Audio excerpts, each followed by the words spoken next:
Hello and welcome to this short video explainer on how to calculate Gross Domestic Product, or GDP. In the next 3 to 5 minutes, we will discuss the basic formula and methods for calculating GDP and why it's important. GDP is the total value of all goods and services produced within a country's borders in a specific period of time, usually a year. The formula for calculating GDP is quite simple. It's the sum of consumption, investment, government spending, and net exports. Consumption is the value of all goods and services purchased by households, including durable goods like cars and appliances, non-durable goods like food and clothing, and services like healthcare and education. Investment is the value of all new capital goods, such as machinery and equipment, purchased by businesses to expand production and improve efficiency. Government spending includes all goods and services purchased by the government, such as defense spending, public infrastructure, and education.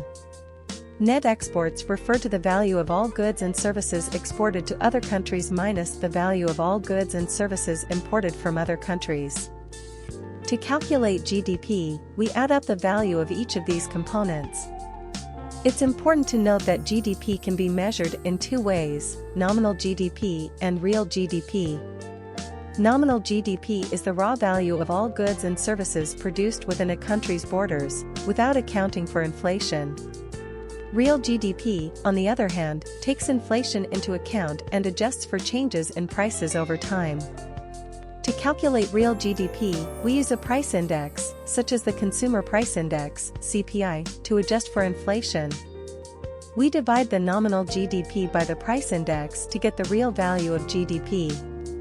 In conclusion, calculating GDP involves adding up the value of all goods and services produced within a country's borders in a specific period of time. The basic formula includes consumption, investment, government spending, and net exports. GDP can be measured in nominal or real terms, with real GDP taking inflation into account. GDP is a crucial indicator of a country's economic health, as it measures the overall level of economic activity within the country. Thank you for watching. If you like this, please like this video and subscribe to our channel, Economists, for more such informative videos.